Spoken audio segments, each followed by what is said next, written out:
Welcome to another session of Michelle Speaks with Us. If you hide it, you can't feel it. With me, your host, Michelle Portier. As you know, Michelle Speaks is a platform that highlights individuals that have turned their tragedies into triumphs. They've harnessed the pain and the lessons learned in them, and they've now gone back and in turn they're impacting their communities either by volunteerism or they've created an organization or are running after a vision or they are active in advocating for the things that they have overcome. And so today I have with you, I'm honored to share with you a very special guest, Tetyana Boyeva, who is the owner and founder of Everbalance. It's a Pilates studio, so all things about health and holistic health, as well as she is a pelvic health coach. And so today she's going to be sharing her journey of how she's made lemonade out of lemons. So without further ado, let me introduce to you Tetyana Boyeva. And I want to thank you so much, Tetyana, for agreeing to share space with us today and sharing your amazing story. So welcome. Thank you so much for having me. I'm super excited to be here. Awesome. And so I know we had the opportunity to chat at length a couple of weeks ago, and we actually met at a networking event by a mutual friend. And so I'm so honored that we were able to connect because we both have a heart to serve our communities and especially to empower women, beyond their challenges. And so that was the connection and the thing that kind of drew us together. And so for those of my listening audience that do not know you, can you share with them who is Tetyana Boyeva personally, professionally, and spiritually? Well, I just want to give you a shout out, Michelle. You asked such great questions. They're so deep and so profound, and they just made me think about my soul. And so to talk about, personally who I am a female entrepreneur. I am an immigrant because I moved to America when I was 20 years old. I like to empower women and professionally, I'm a business owner, entrepreneur, I'm a coach, and I'm a teacher. And spiritually, recently I have come into this incredible new journey, and I love to work with the goddess. And it is the power of the feminine divine energy on the planet. So I'm channeling that energy into my life in all kinds of different ways. And this beautiful feminine energy of the universe has been extremely generous, and it's been a super educational, informational. I've been tapping into some incredible frequencies. Awesome, awesome, awesome. So for those of you that don't know her, now you know a little bit more about her, and we're going to learn a lot more within this hour that we have to share space with Ms. Tatiana today. And again, thank you so much for coming on and share the space and hold space with us and hopefully inspire, empower, and encourage other women to live fully and move beyond their adversities. And so with that being said, what was life growing up like for you? Because you said, you immigrated over here, and tell us a little bit about what it was like growing up. This question is so great because the sentence that came to mind, it was like middle of the road rough. So I didn't have too bad, but I also wasn't cuddled really. So, I grew up in Ukraine. I was born and raised in Eastern Europe. I was actually born in Soviet Union in 1986. So then it fell apart in the beginning of the 90s. So I've experienced that a little bit. And then Ukraine, and then my father, he was, unhappy, unhappy in his marriage and emotionally abusive, and mother who is an overgiver and just maybe didn't know her self-worth. And altogether, at the end of the day, both of them are super loving parents, but they just didn't know at the time what they didn't know. So as a product of that, Right. I came out to be, kind of wounded and kind of didn't really understand my own self-worth and I started looking for love in all the wrong places, which isn't really about other people, right? Other people are only a Right. mirror and the reflection of what we have going on the inside, in our soul, in our mind, and in our energy field. So, now it's kind of, and now I'm working through all of that all together, all the juicy parts of my psyche. Right. So there were a few things that you said that you mentioned that I wanted to highlight. You said your father was abusive and He your was, mother was kind of like overcompensating, giving. And if I said the wrong word, please, I don't, please correct. And then because of that, you kind of were wounded and kind of questioned your self-worth, if I'm paraphrasing right. And so what did that look like and how did that affect you as far as how you showed up in life, in your relationships, in your friendship, as a woman, to the world in general? yeah, like I was telling you, I was just looking for love in other people. And if you don't know who you really are, when you don't know yourself, you don't understand your self-worth, because we only kind of learn about ourselves through other people, right? They are the reflection. And so if Mhm. that sense of self-worth is not instilled into the child early on, we just end up seeking it, and seeking that love, seeking validation everywhere. And I kept looking for it in relationships with men. So ended up, Mhm. and too, we bring out in people different sides of them. So you can be different in relationships with, you're one person with one person, and you could be a completely different person with somebody else, right?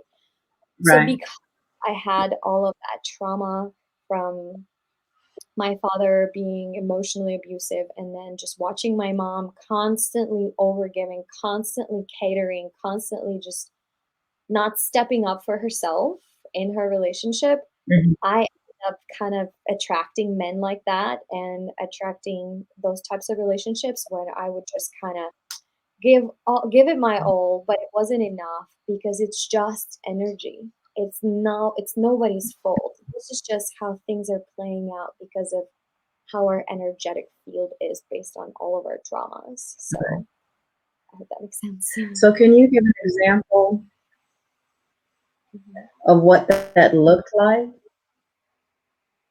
You said you kind of you mirrored what you saw in your father do to your mother, and that's what you attracted to you. So can you give an example of what that looked like?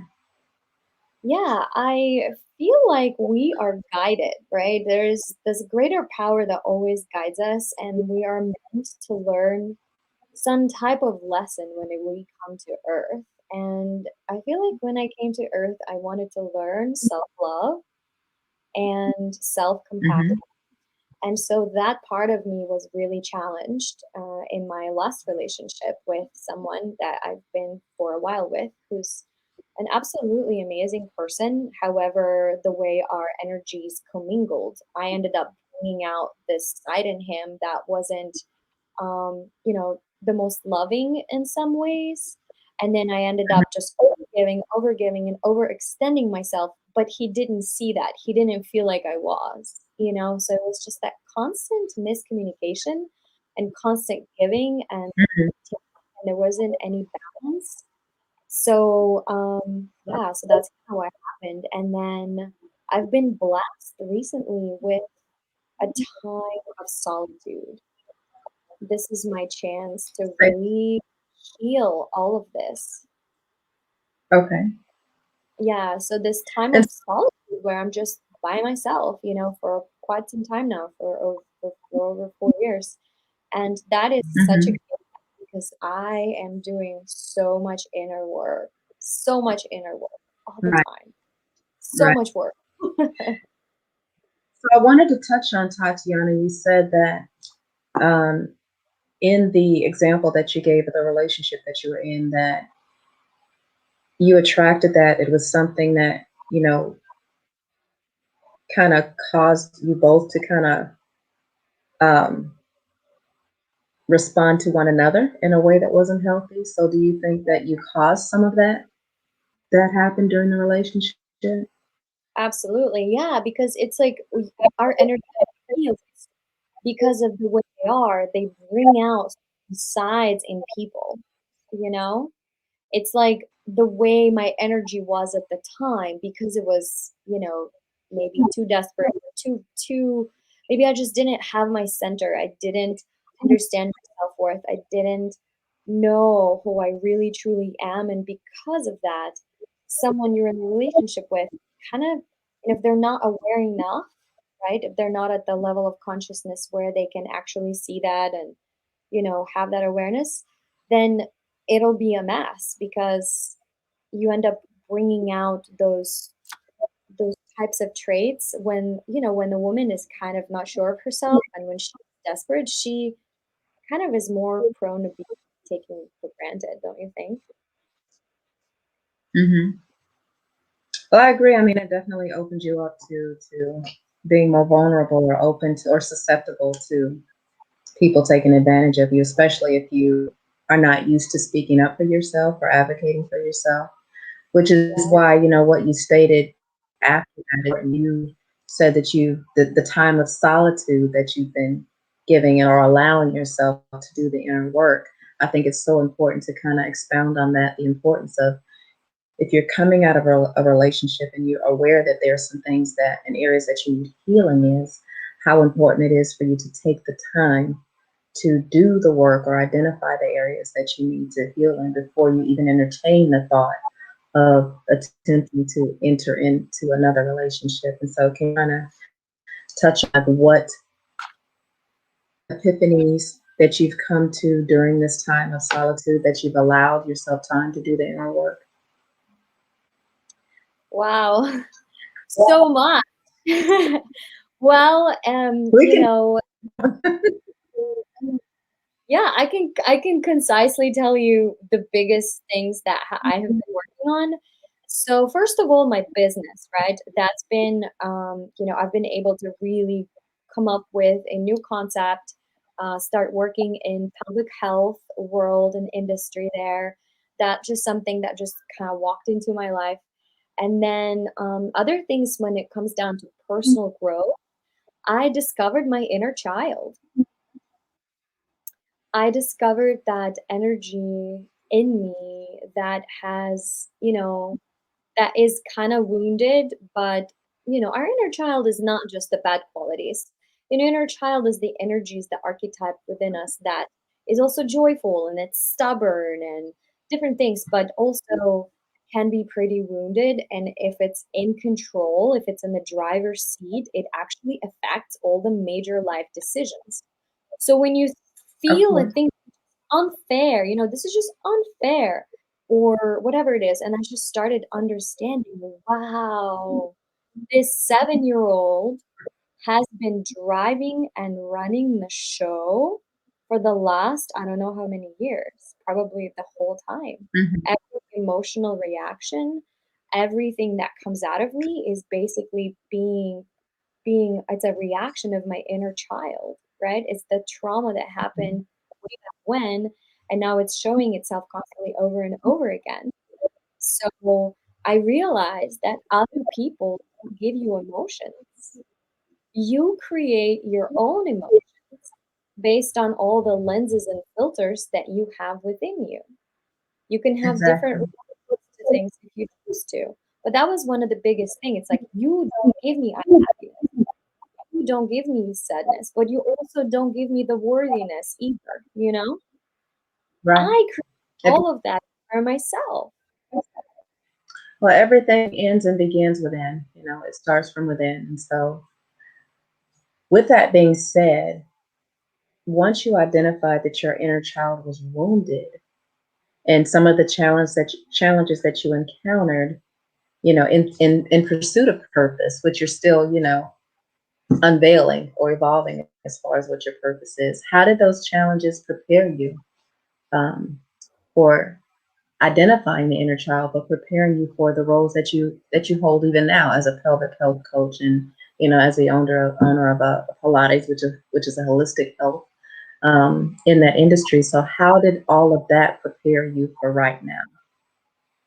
Oh, wow, that's such a great question. So, because I've been really exploring my own self-worth and the concept of self-worth and just feeling worthy, it's actually a huge part of my teaching. I work with women to help them understand their self-worth, and I'm not saying that women don't understand it. I'm saying that we could all have a little bit more deeper understanding and consciously think about it, Mm-hmm. right?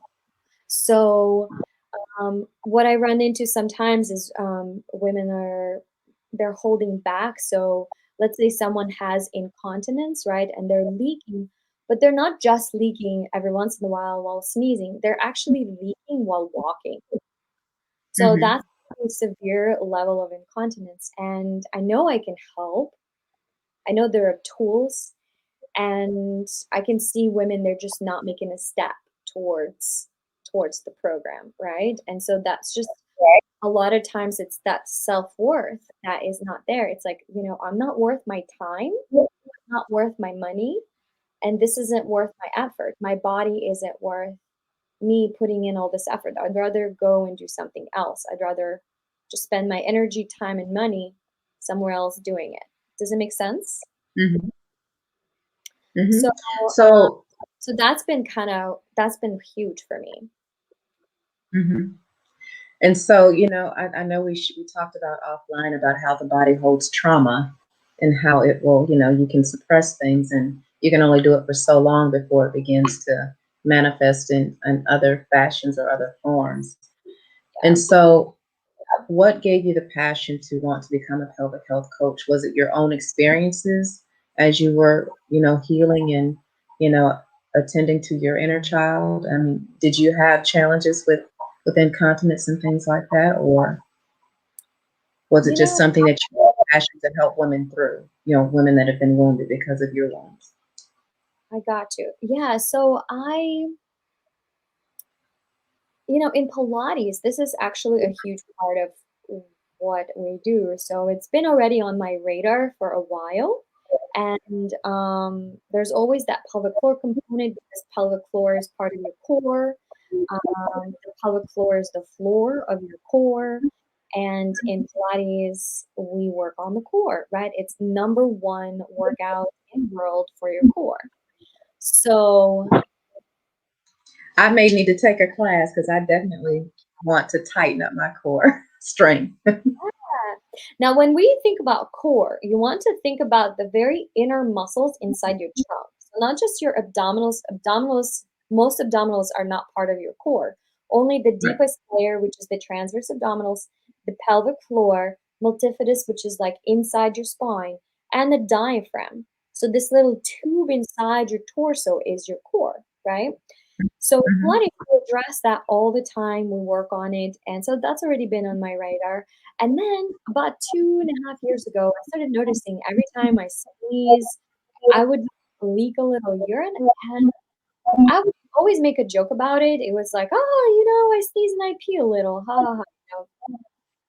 But then I got sick. I got this cold that ended up being manifesting into this crazy cough and dry, crazy cough. And girl, I'm telling you, I could not keep it in my pants. I was Uh-oh. I had to wear a pad, and I was like, "Whoa, this is not okay. We got a problem." Right. So, I started looking into it, and I started looking into different ways of healing the pelvic floor, and this is where I discovered that there is also this notion as hypertonicity. So incontinence sometimes happens to women not just because they're weak, but also because they're tight. And because they're tight, they're weak.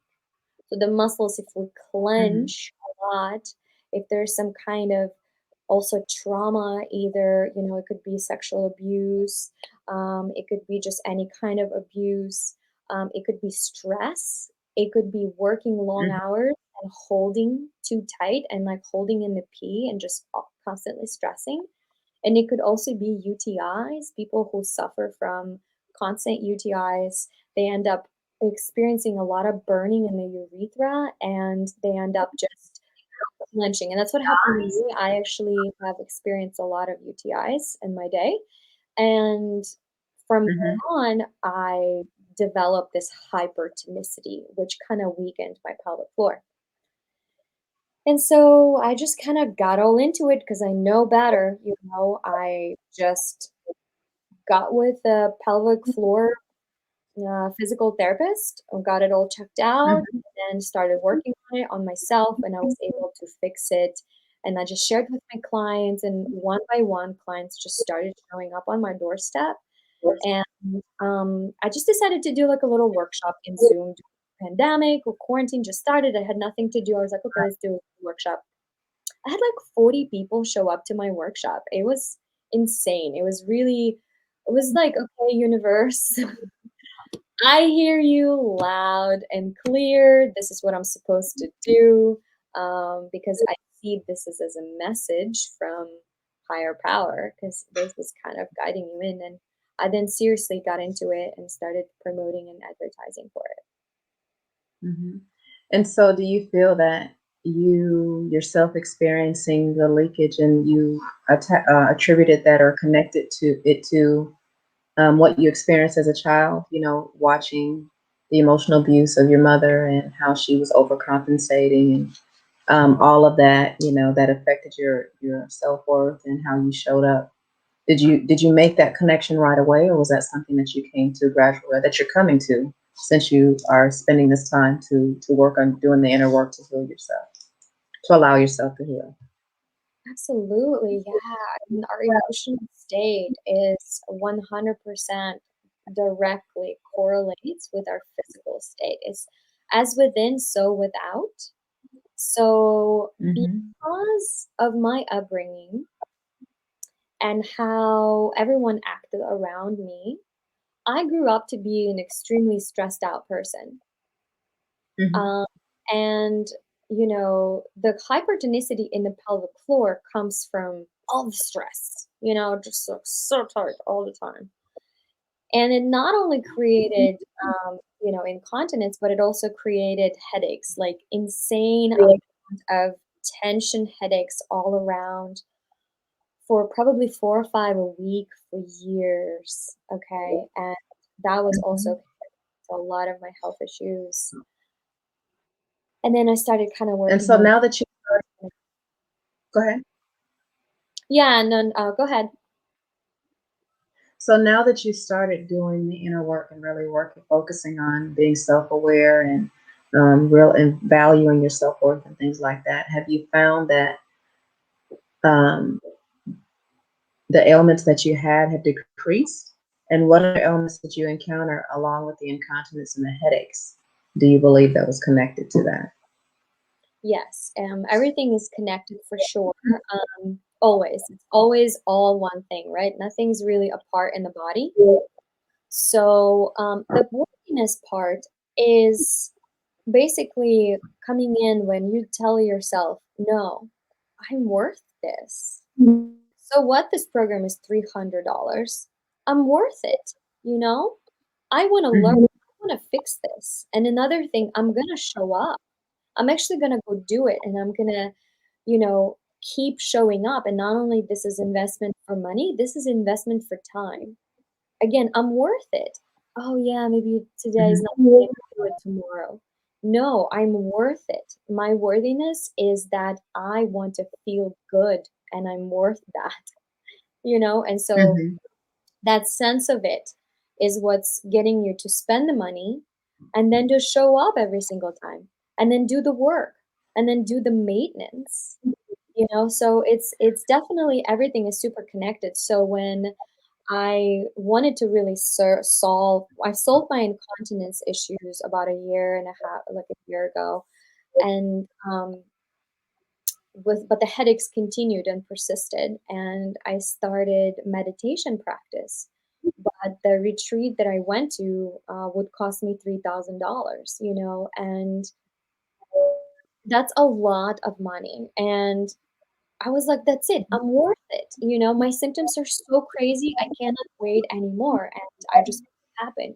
So Now I am down to just one headache about in 2 weeks and maybe not. So I am so grateful. I'm So de-stressing. definitely, definitely. So in doing the work, you said it's been 4 years now that you've been working on that. And you're now down to, you say, one headache maybe once every 2 weeks, if Yes. that. That's a lot of work. So what does a typical day of doing the work looks like? Like just an example. Okay. Well, that's a great question. So I wake up and I do 1 hour long meditation, and that's what's been extremely pivotal, absolutely monumental in my healing everywhere. And then I reflect on my meditation by just using different tools like automatic writing or journaling, or I just like to ground myself. So I stand with my bare feet on my backyard into the earth, and I have a bird feeder. So birds come and they sing to me. It's beautiful. And I like to charge my solar plexus towards the sun. So I just really do deep breaths and connect to Mother Earth, become grounded, because when we have all this headaches and thoughts and mind stuff, it just all very up, and when you ground yourself, you bring yourself back down to the earth. Also helps with cleansing all the electromagnetic frequencies that we get from our cell phones. So Hmm. earth like takes it and draws it away from the body. So I highly recommend it. And then I would just start my day. I do like a lemon water cleanse, and then I straight celery juice cleanse, and then I'll do like a smoothie. I try not to eat any fat until noon or 1 o'clock to help my liver cleanse. So I'm really conscious about my liver. And then I'll, teach my Pilates classes, get ready for my workshop, different types of scheduled things going on. And then I always try to cook dinner for myself. And at the end of the day, I always try to ask myself a question. So, how did I do today? Because during my Right. meditation reflection in the morning, I would have some kind of enlightening moment. I would understand something. I would come across some kind of information that's super important for me in that moment about my inner child, about something. I'm like, okay, wow, this is what I do. I tend to judge things too quickly, so then I jump to conclusion, and that makes me crazy. And then during the day, it would be revealed to me, wow. And because we don't really learn with words and information, we learn with experiences, and that Hmm. experience Hmm. really helped me get it into my subconscious mind. And then at night, I would just always reflect on it and just kind of get it a little bit deeper into my subconscious. Yes.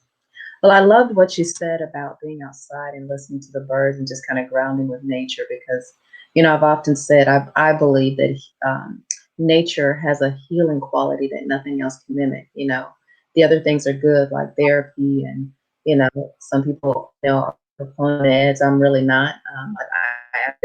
I'm not an advocate of it, only out of necessity, but I believe nature has a healing quality that nothing else can mimic because in today's society, we are so focused on succeeding and advancing and achieving that we often forget to slow down and what everybody says smell the roses. But so I love what you stated about that.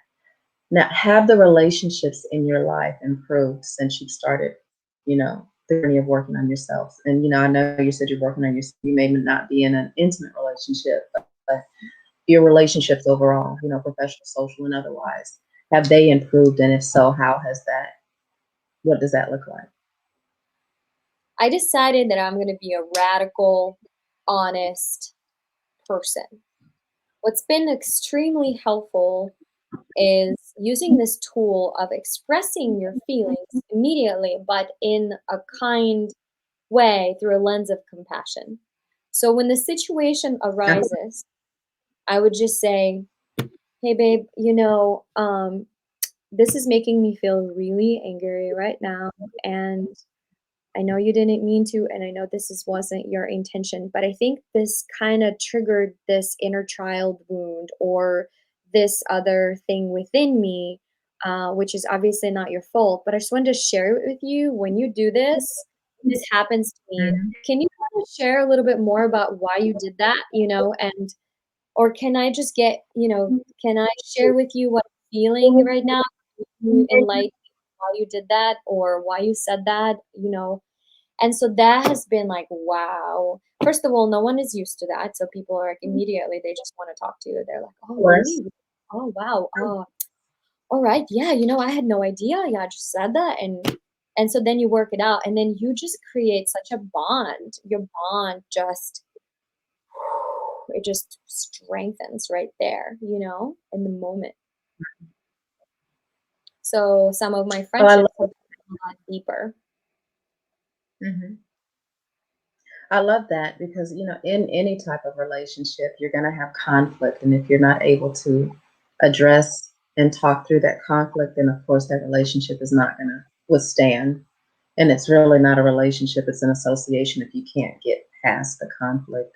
So I love how you've been able to do that as you continue to address your own inner child. And so, what do you believe in what you're doing today? What has been the key to your stability and your continued growth and success in healing, doing the inner work to heal, but also in being able to impact and help other women address and identify their wounds, for lack of a better word? Yeah, I see women, I really fell in love with the feminine essence of this planet and just the universe itself. There is so much beauty, and the goddess is within all of us. And I just see each and every woman in such a different light now. I discovered that this one thing came to me in meditation. I was asking a question. I was like, why do I feel so competitive, with other sisters? I don't want to feel all this competition. I love my sisters. And the answer was, well, competition used to literally mean survival. So if back in the day in caveman times, if you were the best, that means that you survive and live longer. So that just passed down Mhm. to DNA and we continue to compete for no reason because competition no longer, we don't need to survive anymore. And I'm all about thriving. So, I just see each and every woman as a goddess. And this kind of energy and feeling within me, it translates into my relationship with each and every woman that comes into my vicinity. So I love to really Mhm. be present with every woman and really I've been working on a lot of just this new skill that I'm trying to develop is just being deeply, deeply, deeply present and What listen. does that look like to be present? What does that look like to be deeply present? When I mention competition, sometimes our ego just always strives to be in the limelight. And so when we have a conversation with someone, instead of really listening and really taking it in, we're just waiting for our turn to speak so they can see how smart and amazing we are. And now instead of that, it's good to just listen. And when someone shares something about their pain or their story, instead of offering a solution immediately, you just ask them more questions and allow them to really express themselves. And sometimes people find their own answers right there if you just listen. Mhm. So instead of like offering all of these solutions or trying to solve their problems right away, I've been practicing a lot just asking more questions and validating their feelings and really dropping into the compassion, to that Christ consciousness, to where we really feel so much love for the person, where we can just really feel everything they're feeling and everything they're feeling is valid. So basically, listening to understand versus listening to respond. Yes, absolutely. Awesome, awesome. So, what, Tatiana, has been one of your most defining moments? And I'm sure that on this journey you've had many, many. But what is one that really stands out that resonates with you?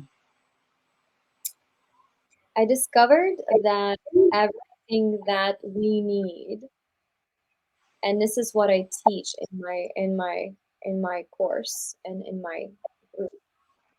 Everything that you need is already within you. The healer is within. In 2018, I was diagnosed with a blood disorder, and um, it was just so traumatic because they used the C word, and it was just completely misdiagnosed, and they don't know what they're talking about. But I was really stressed out. I felt like my life was ending. I felt like I was, for 3 days, I felt like I was dying. But then I pulled myself out of that, and I realized that there is another way. And then that journey of healing just took me down this beautiful path of realizing that the healer is within. It's this conscious intelligence that's already present within every cell of my body. And it's such a gift. It lives within each cell, and it's passed down from generation to generation. And it's the essence of God, and it's already within me. And I can actually feel it. And this isn't just a bunch of language that I'm saying. I was able to actually feel that through, understand it, conceptualize it, and also know it in my heart, kind of, because this wisdom has been around for millennia, right? But once you tap into it, once you really know that the energy that is governing and beats your heart, digests your food, and all the other things can also heal you if you just allow it. That has been the most pivotal moment of my entire life, and I'm trying to teach my clients the same thing. They know the answer to all of their problems best and better than anybody else in the world. That guidance within will take you to the right practitioner, will take you to the right thing that you need. And the energy within is also the healer. You can literally just have a biological upgrade through meditation. So, what is the thing that you think prevents That I've been people from trusting the things that within that we all innately have within? What do you think is that thing that prevents them from trusting that and acting on that? Well, it's just that we just forgot that. As a collective, we lost altogether. I'm so sorry. That was my dog. I was like, what's that? Yes, as a collective, we lost that wisdom. We used to know that. This used to be something maybe, hundreds of thousands of years ago in our civilization, people understood it. However, somehow things just didn't work out for us as a collective, and we forgot how to use this innate wisdom in the body to heal ourselves. It's actually a huge part of my teaching. We start with self-worth, and then we go into innate wisdom, and we try to understand it and uncover this healing essence within the body. And then we go into Mhm. self-expression as well. So once you understand that innate wisdom, then how do you express yourself? How does your body express itself, whether with disease or with health? How do you express yourself to yourself in your relationships and in the world? And then, of course, the final part of my program is integration. So, when we do Mhm. exercises for pelvic floor, I focus a lot on postural reeducation, flexibility to be able to get into different alignment in the body. Right. Pelvic alignment is very important for pelvic floor. I focus a lot on breathing. Breathing is literally number one thing. If there's one thing you're going to do for your pelvic floor health, it's going to be the breathing. Okay. And of course, I teach people how to do Kegels. There are, different ways of doing it, but Kegels is just a small part of what we do. And then there's also this modality that I brought from Europe. It's called hypopressive fitness. I talk about it on my website a little bit, which is everbalance.com.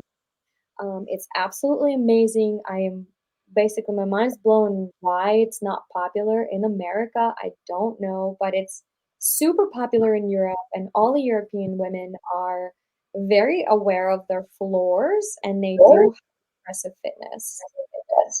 Okay. So that's part of it. And let's see, lots of different strengthening. And so we take all of that inner work, physical work, right? Mind and body and soul, and then we integrate it. So integration is kind of like the final part. Hmm.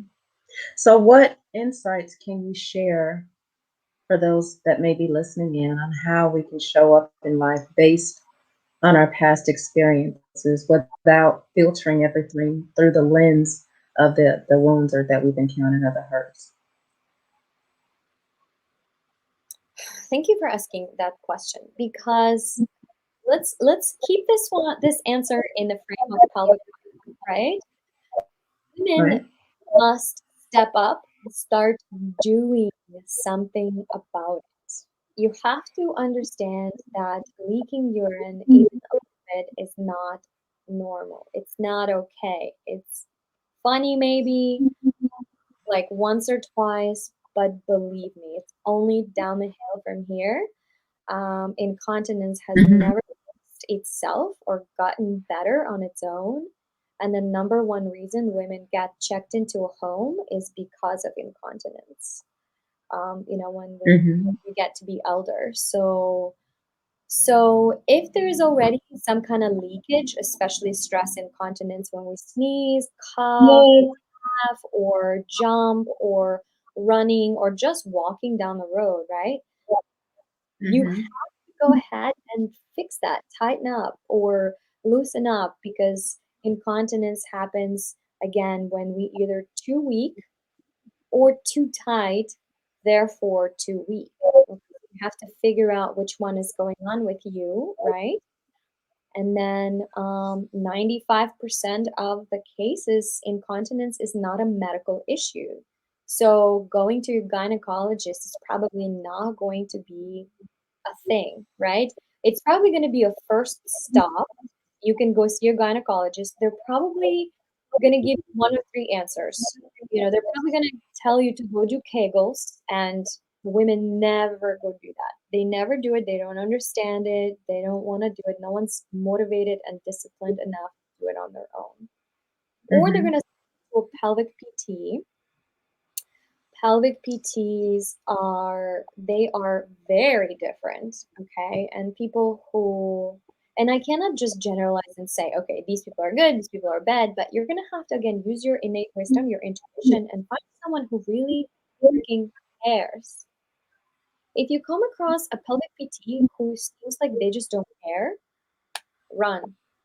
You don't need that kind of energy in your life, sister. He said, "Don't walk, but run." Right? Stick their fingers in your vagina. I mean, do you want that? You probably don't. You want someone who is genuine, who understands their stuff, who gives you one-on-one Hmm. time, who focuses on breath, and who doesn't do one size fits all type of program. Okay? Because there are a Hmm. lot of these clinics out there. You go to the receptionist first, then the assistant, and the PT comes in for like a minute, and then with the OT, occupational therapist. So you went through six different hands before you checked out, and then somebody Hmm. does your exercises.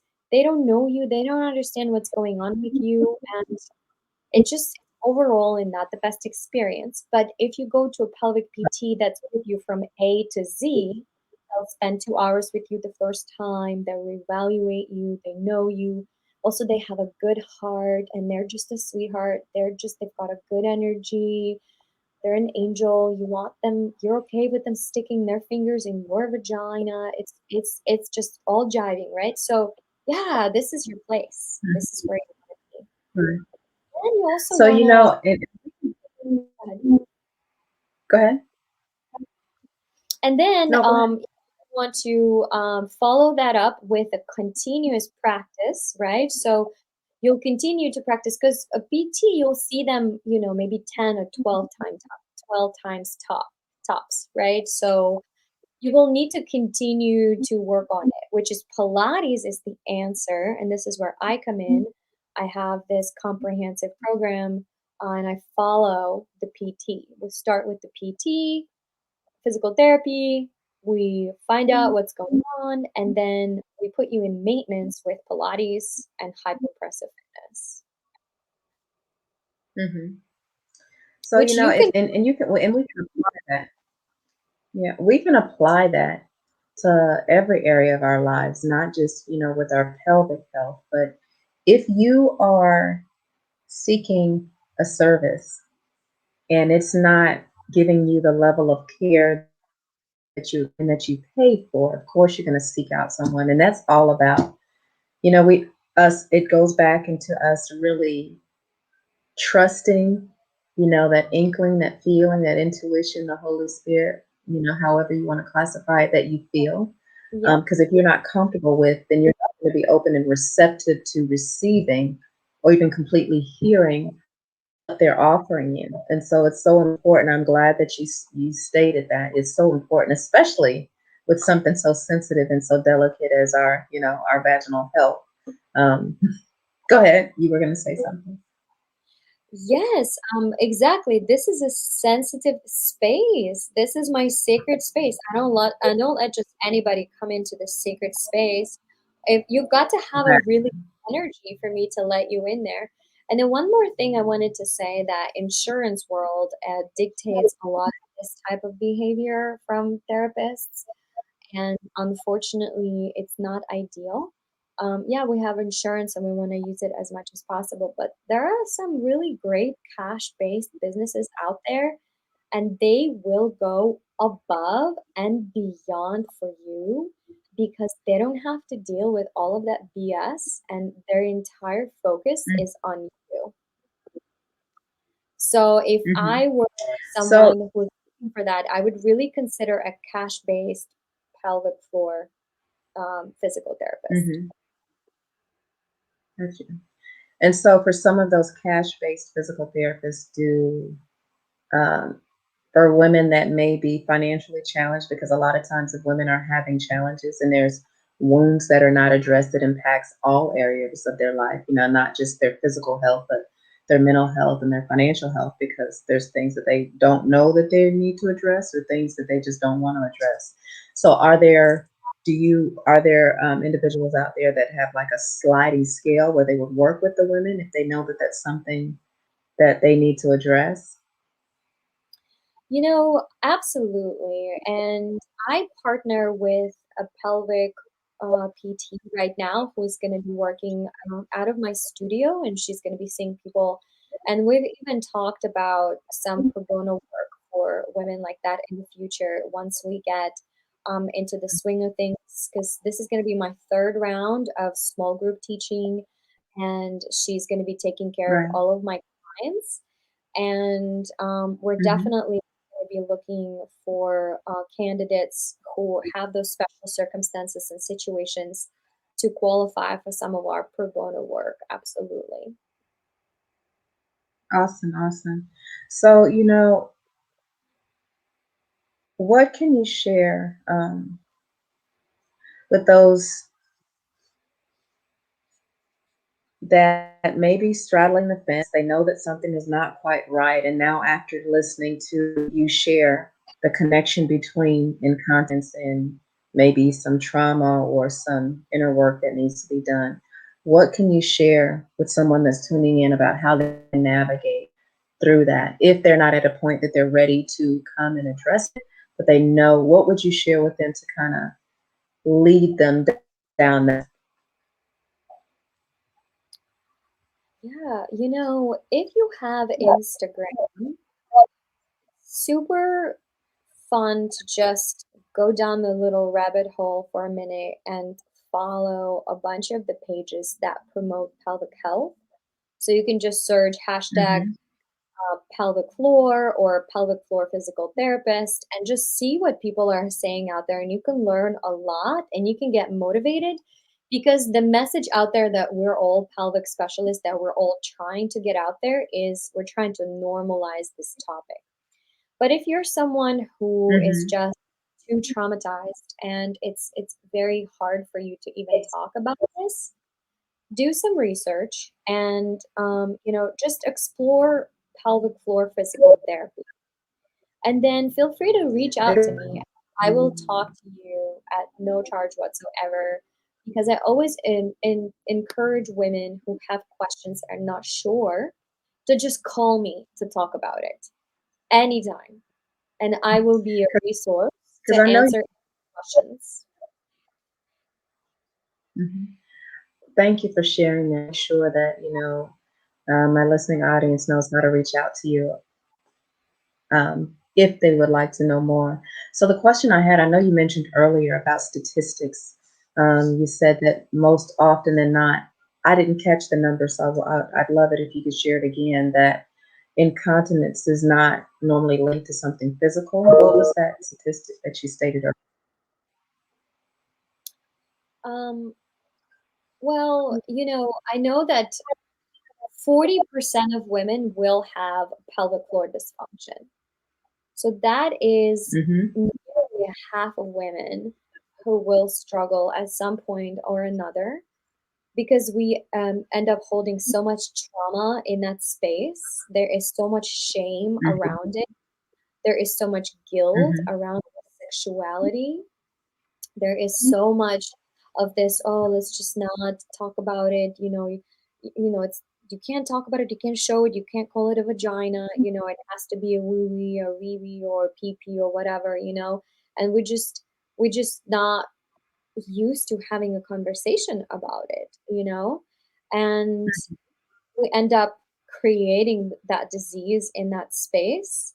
And 50% of women don't even know how to do a Kegel. They don't even know, they don't have sensitivity in the space, either from having children or, again, traumatic experiences or tightness.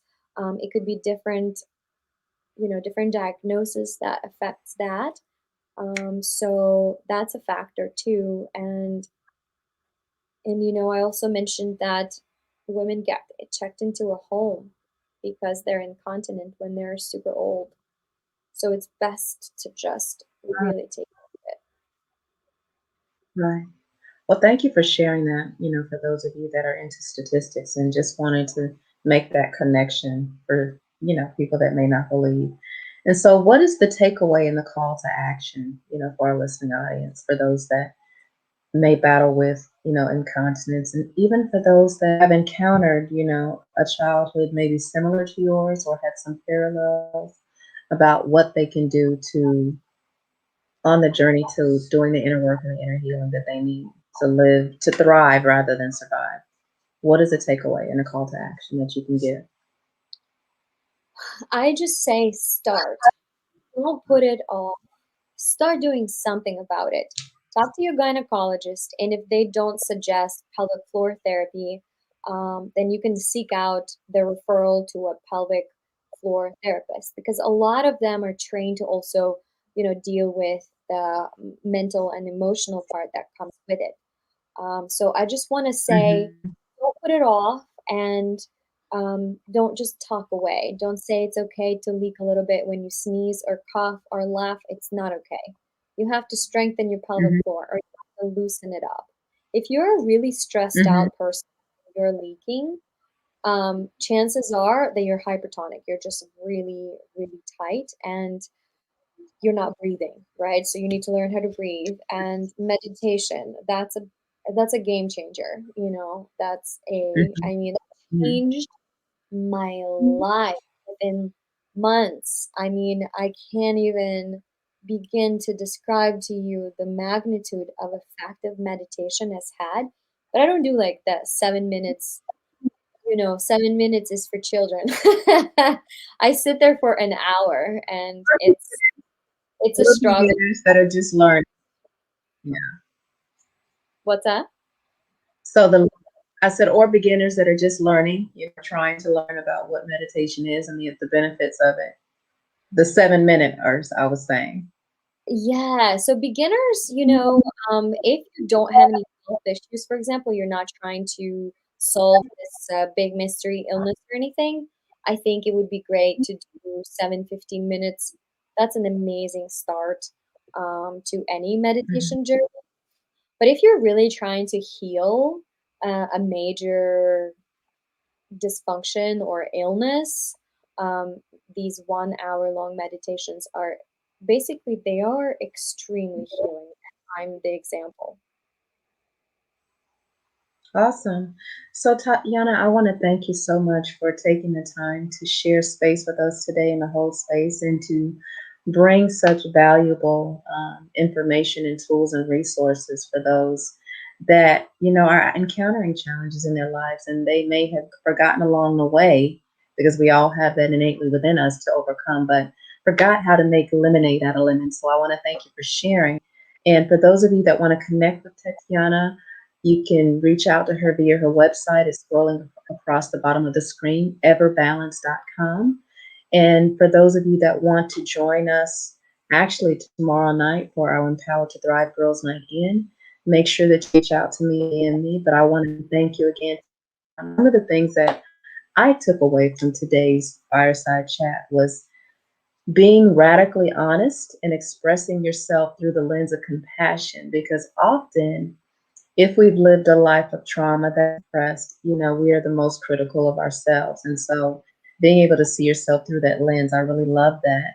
And some of the statistics that you gave as far as why there's incontinence for women that know that it's connected to not something physical, but something emotional, mental that's within that they haven't addressed. So I know that I was empowered today and educated today about the importance of not only making lemonades out of lemon, but also about tending to my pelvic health.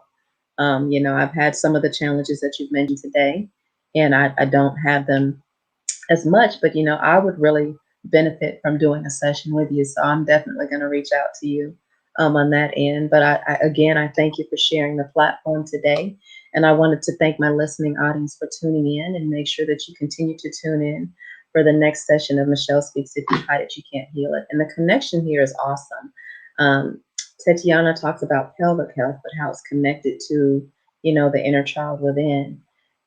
Our platform, if you hide it, you can't heal it. You can't begin to heal what you won't even address. And so I love, love, love what you're doing, Tetyana. Keep doing it, keep talking about it, keep sharing it.